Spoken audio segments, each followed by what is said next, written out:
शरणं गच्छामि। सम्मानित साथियों, नमो बुद्धाय, जय भीम। आज के अंबेडकर संदेश में आपका हार्दिक स्वागत है। आज के अंबेडकर संदेश में हम सीधे बात करेंगे, क्या ब्राह्मण ही शासक वर्ग है और क्या इसमें कोई संदेह है कि कांग्रेस जो स्वतंत्रता की लड़ाई लड़ रही है वह केवल शासक वर्ग के लिए लड़ रही है। क्या इसमें कोई संदेह है? अगर आपको कोई संदेह है तो आज के अंबेडकर संदेश में वो संदेह भी क्लियर होने वाला है। तब बाबा साहब कहते हैं कि यदि कांग्रेस जो शासित वर्गों का संरक्षक बनने का दावा करती है, शासित यानी कि शोषित वर्ग यानी कि SC ST OBC बहुजनों की बात करती है, तो अपने कार्य व्यवहार में सब तरह से ईमानदार है, तो उसे स्पष्ट करना चाहिए कि वह शासक वर्ग की शक्ति को छीन करने के लिए क्या कदम उठाएगी। आज के ये महत्वपूर्ण प्रश्न है जो आज के डॉक्टर अंबेडकर संदेश जिस पर फोकस होने वाला है। आइए शुरू करते हैं आज का अंबेडकर संदेश। Buddha Bodhisattva Ambedkar international centre BBAIC Sarnath Varanasi राज्य उत्तर प्रदेश देश भारत के सौजन्य से। सामान्य साथियों, आज का अंबेडकर संदेश हम आप तक पहुंचाने की कोशिश कर रहे हैं। बाबा साहब डॉक्टर अंबेडकर संपूर्ण वाङ्मय खंड 16 से पेज नंबर 226 से 230 तक। आज का अंबेडकर संदेश में कुछ आंकड़ों के साथ हम आपके समक्ष अंबेडकर संदेश रखेंगे, जिसमें बाबा साहब 1937 में जो चुनाव हुआ था उस चुनाव के दृष्टिगत जो आंकड़े हैं वो आंकड़े तथ्यों सहित बाबा साहब जब रखते हैं तो सारी बातें क्लियर होंगी। जो क्वेश्चन यहाँ पर हमने उठाए हैं बाबा साहब के इस आर्टिकल के माध्यम से, तो उन प्रश्नों का जवाब आज के अंबेडकर संदेश में जरूर मिलेगा। आइए तो शुरू करते हैं। बाबा साहब लिखते हैं कि यदि कांग्रेस जो शासित वर्गों का संरक्षक बनने का दावा करती है, अपने कार्य व्यवहार में सब तरह से ईमानदार है, तो उसे स्पष्ट करना चाहिए कि वह शासक वर्ग की शक्ति को छीन करने के लिए क्या कदम उठाएगी। तब बाबा साहब लिखते हैं कि कांग्रेस बार बार गला फाड़ कर चिल्ला कर कहती है कि उसने 1937 के चुनावों में प्रचंड विजय प्राप्त की है। अतिशयोक्ति पर कान न देकर उसे प्रश्न किया जाए कि यह सच है कि कांग्रेस की विजय हुई, परंतु उसे किस वर्ग ने विजय दिलाई। दुर्भाग्यवश वर्तमान समय की स्थिति का अवलोकन करने वाले किसी भारतीय लेखक ने डोड संसदीय नियमावली का संकलन नहीं किया। फलतः कांग्रेस टिकट पर विधानसभाओं के सदस्यों की जाति, उनके पेशे, शिक्षा और उनके सामाजिक स्तर के विषय में सही विवरण प्राप्त करना कठिन है। इस विषय की महत्ता को देखते हुए मैंने उन मुद्दों पर आवश्यक सूचना एकत्र करना आवश्यक समझा जो 1937 के चुनावों में कांग्रेस टिकट पर प्रांतीय विधानमंडलों के लिए चुने गए सदस्यों से संबंधित है। मुझे प्रत्येक सदस्य के संबंध में सही सूचना प्राप्त करने में सफलता नहीं मिली। बहुतों को मैंने बिना वर्गीकृत किए ही छोड़ दिया है, परंतु मैंने जो सूचना एकत्र की है वो कांग्रेस की विजय पर प्रकाश डालती है और स्पष्ट करती है कि भारतीय अपनी स्वतंत्रता और कल्याण के संदर्भ में कांग्रेस की इस विजय का क्या अर्थ लगाते हैं। तालिका 18 में ब्राह्मणों और गैर ब्राह्मणों तथा उन अनुसूचित जातियों का अनुपात क्या है जो कांग्रेस टिकट पर प्रांतीय विधानसभाओं के लिए चुने गए थे। हिंदू जनसंख्या की तुलना में ब्राह्मणों का अनुपात कितना कम है। जो ये नहीं जानते वे ये भी नहीं समझ सकेंगे कि कांग्रेस के चुनाव में ब्राह्मणों को कितना प्रतिनिधित्व मिला है, लेकिन जो यह जानते हैं वे समझेंगे कि ब्राह्मणों ने अपनी आबादी के अनुपात से कहीं अधिक प्रतिनिधित्व प्राप्त किया है। कांग्रेस ने किस हद तक धनवान लोगों को जैसे वैश्यों, व्यापारियों और जमींदारों को टिकट दिए हैं। तालिका से स्पष्ट है कि वैश्य, व्यापारी वर्ग और भूस्वामी वर्ग को कांग्रेस टिकट पर चुना गया है। तो यहाँ पर तालिका 19 हम आपको दिखा देते हैं। बाबा साहब ने तालिका नंबर 19 का यहाँ जिक्र किया है। तो आइए तालिका नंबर 19 में क्या कुछ है।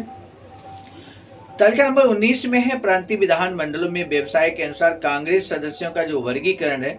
असम में 16 वकील, डॉक्टर 2, जमींदार 2, व्यापारी 1, निजी कर्मचारी कोई नहीं, ऋणदाता महाजन कोई नहीं, शून्य 3, अवर्णित 9। टोटल यहाँ पे 33 कैंडिडेट्स उतारे हैं। प्रांतीय विधानमंडलों की बात हो रही। व्यवसाय के अनुसार कांग्रेस सदस्य। इसी तरह से बंगाल की संख्या है, वकील 9 है, डॉक्टर 2 हैं और जमींदार 16 हैं। व्यापारी वर्ग 5 हैं और निजी कर्मचारी 2 हैं, ऋणदाता महाजन नहीं है, शून्य 16 और अवर्णित 4 हैं और योग 52 है। तो ये टेबल आप देख सकते हैं, सभी प्रांतों का यहाँ पर दिया गया है। तो इस तरह से आप बस ये महसूस कीजिए कि अगर हम जमींदार की बात करें तो असम में 2, बंगाल में 16, बिहार में 56, मध्य प्रांत में 25, मद्रास में 45 और उड़ीसा में 17, जो कि सर्वाधिक संख्या है। अन्य की अपेक्षा डॉक्टर, वकील के अलावा मतलब जमींदारों की संख्या सबसे ज़्यादा है। तो इसका ये तात्पर्य हुआ कि सबसे ज़्यादा जमींदारों को कांग्रेस ने टिकट दिया है। यही बात बाबा साहब यहाँ कहना चाहते हैं। तो बाबा साहब आगे कहते हैं कि वैश्य, व्यापारी और जमींदार बड़ी संख्या में कांग्रेस टिकट पर चुनाव में खड़े हुए थे। क्या इसमें भी कोई संदेह है कि कांग्रेस ने शासक वर्ग के विरुद्ध लड़ाई छेड़ने के बजाय राज सत्ता दिलाने के लिए वास्तव में शासक वर्ग की मदद की? चुनाव में कांग्रेस विजय का एक पहलू और है जिसकी पोल खोलना आवश्यक है। वह पहलू कांग्रेसी मंत्रिमंडलों के गठन से संबंधित है। अब कांग्रेसी जो मंत्रिमंडल का गठन हुआ है उसमें किस वर्ग को अहमियत दी गई, ये यहाँ पर अब बाबा साहब कुछ टेबल के माध्यम से बताने की कोशिश कर रहे हैं। सामान्य साथियों, ओवरऑल अगर बात करें अम्बेडकर संदेश में हम लोग किस प्रश्न पर बात कर रहे हैं, प्रश्न हमारा ये है, लगातार ये प्रश्न बना हुआ है जिसको क्लियर कर रहे हैं बाबा साहब हर आंकड़ा देकर, कि क्या शासक वर्ग स्वराज्य प्राप्त करने के बाद अपनी हैबिट में बदलाव करेगा? जो आज अस्पृश्यों, दलितों पर अत्याचार होता है, शोषण होता है, बहुजनों पर शोषण अत्याचार होता है, क्या वो अपने स्वभाव में बदलाव करेगा? कांग्रेस ये कहती है कि वो SC, ST, OBC के लोगों का प्रतिनिधित्व करती है, लेकिन जब चुनाव की बात आती है वो टिकट सबसे ज़्यादा किसको देती है? और SC, ST, OBC आखिर प्रताड़ित किससे, प्रताड़ित कौन कर रहा है? तो प्रताड़ित करने वाले को ही अगर आप मैदान में उतार रहे हैं, टिकट दे रहे हैं, जिता रहे हैं, और मंत्रिमंडल में अभी आप देखेंगे मंत्रिमंडल का आंकड़ा हम आपके समक्ष रखने वाले हैं 1937 का। तो जब उसी को आप बढ़ाने की कोशिश कर रहे हैं जो यहाँ पर शोषण करता है, तो आखिर कांग्रेस का ये दावा कहाँ तक सच है कि शासित वर्ग का वो संरक्षक है? यही बात बाबा साहब आंकड़ों के साथ क्लियर कर रहे हैं। आप भी जानने की कोशिश करिए। बाबा साहब लिखते हैं कि तालिका 20/21 से स्पष्ट है कि प्रांतीय विधानसभा में जहां कांग्रेस को बहुमत मिला उनमें ब्राह्मण मंत्रियों की क्या स्थिति थी? ब्राह्मण शासक वर्ग है या नहीं है? अब आप देखिए, ये तालिका नंबर 20 और 21। 20 में असम में मंत्रिमंडल में मंत्रियों की संख्या 8, गैर हिंदू मंत्रियों की संख्या 3 और कुल योग यहाँ 5 है। कुछ क्वेश्चन मार्क लगे हैं, क्वेश्चन मार्क यानी कि जहाँ पर ब्राह्मण गैर ब्राह्मण तय नहीं किया जा सकता है। अनुसूचित जातियाँ 0 है, अनुसूचित जातियाँ यहाँ 0 है, और बल्कि बिहार में 1 सीट अनुसूचित जाति को दी गई है और मद्रास में 1 सीट दी गई। बाद बाकी सभी जगह 0 है, सभी जगह 0 है। और इसके बाद में सबसे ज़्यादा जो आप देख सकते हैं, फिर इसके बाद जो तय किए जा सकते हैं कुल योग यहाँ पर सीटों का, ब्राह्मण जो बम्बई में 3 है और मध्य प्रांत में 3 है और मद्रास में 3 है, उड़ीसा में 3। तो इस तरह से यहाँ पर उड़ीसा में क्वेश्चन मार्क है, मतलब ब्राह्मण तय नहीं किया जा सकता कि ब्राह्मण है या गैर ब्राह्मण है। लेकिन यहाँ मुख्यमंत्री की आप लास्ट कॉलम देखिए, मुख्यमंत्री का है, असम में ब्राह्मण, बिहार में ब्राह्मण, बम्बई में ब्राह्मण, मध्य प्रांत में ब्राह्मण, मद्रास, उड़ीसा में तय नहीं किया जा सकता, संयुक्त प्रांत में ब्राह्मण। यानी कि मुख्यमंत्री सभी जगह यहाँ पर ब्राह्मण है। और यही बात यहाँ पर बाबा साहब फिर कहते हैं। तालिका नंबर 21 में कांग्रेस शासित प्रांतों में संसदीय सचिवों का वर्गीकरण दिया है। असम में सचिवों की संख्या 0 है, बल्कि असम में सभी की संख्या, गैर हिंदू सचिवों की संख्या, योग, ब्राह्मण, गैर ब्राह्मण, सभी अनुसूचित जाति 0 है। बिहार में सचिवों की संख्या 8 है और गैर हिंदू सचिवों की संख्या 0 है। योग यहाँ पर 8 है, ब्राह्मण इसमें 2 हैं और गैर ब्राह्मण 5 हैं, 1 अनुसूचित जाति का। तो इस तरह से यानी कि ये आंकड़ा है जो हम आपके समक्ष टेबल के माध्यम से रख रहे हैं। बस आगे लिखते हैं कि सभी हिंदू प्रांतों में ब्राह्मण मुख्यमंत्री थे। जो बात बाबा साहब कहना चाहते हैं वो क्लियर हो गई यहाँ पर टेबल नंबर 20 से। सभी हिंदू प्रांतों में गैर हिंदू मंत्रियों को छोड़कर सभी ब्राह्मण मुख्यमंत्री थे। सभी हिंदू प्रांतों में यदि गैर हिंदू मंत्री नहीं थे तो वहां ब्राह्मण मंत्रियों से ही मंत्रिमंडल गठित किए गए थे। ऐसा खास तौर से संयुक्त प्रांत में किया गया था जहां के पंडित जवाहरलाल नेहरू हैं।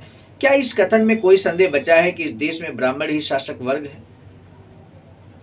इस कथन में कोई संदेह बचा है कि इस देश में ब्राह्मण ही शासक वर्ग है?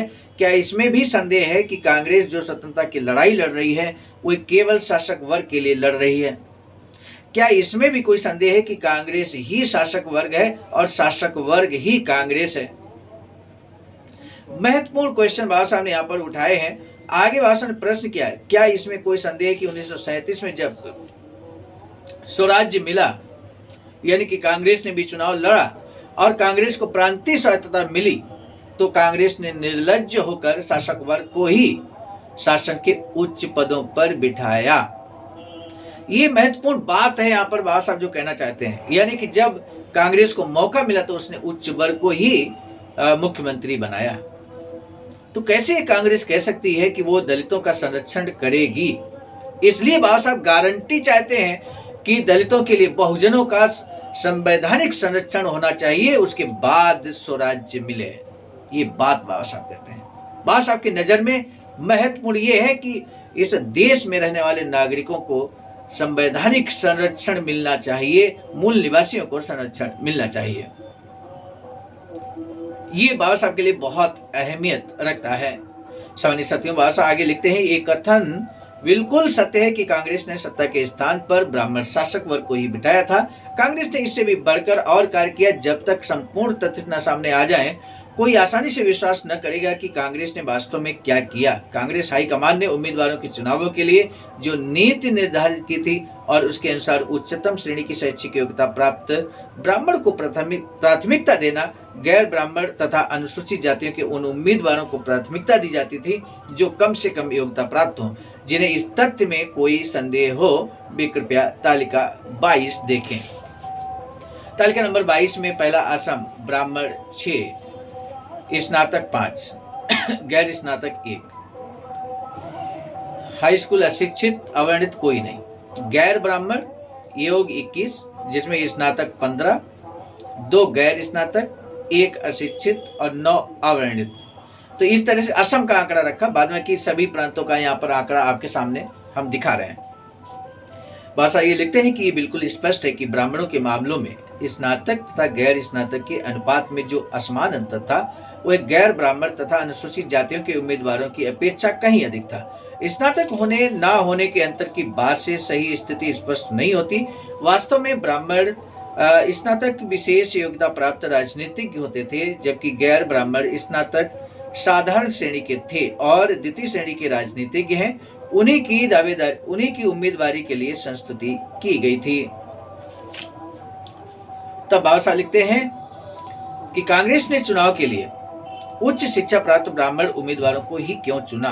कांग्रेस के लिए गैर ब्राह्मणों और अनुसूचित जातियों के प्रतिनिधि न्यूनतम शिक्षा प्राप्त क्यों है? इसका एक उत्तर है, इसका उद्देश्य गैर ब्राह्मणों और अस्पृश्यों को कांग्रेस मंत्रिमंडल में शामिल होने से रोकना था।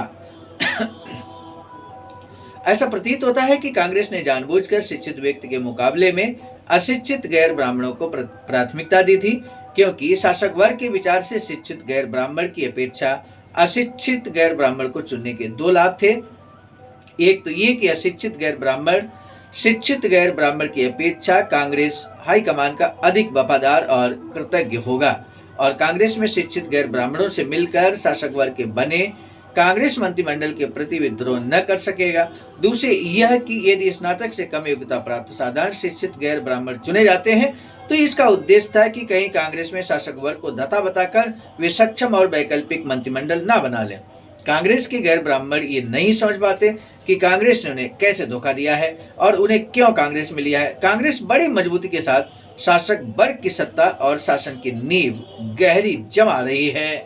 तो ये हमारे साथियों आज के अम्बेडकर संदेश एकदम क्लियर हो चुका है कि किस तरह से कांग्रेस ने उच्च वर्ग को ही बहुत अहमियत, यानी कि ब्राह्मण वर्ग को सबसे ज्यादा अहमियत शासन सत्ता में दी। जब उसे मौका मिला, स्वायत्तता मिली, प्रांतीय स्वायत्तता मिली, प्रांत में अपनी सरकार बनाने का मौका मिला, तो उसने सभी प्रांतों में ब्राह्मणों को ही मुख्यमंत्री बनाया था। तो आज के अम्बेडकर संदेश में मुझे लगता है अब कोई संदेह बाकी नहीं रह गया है।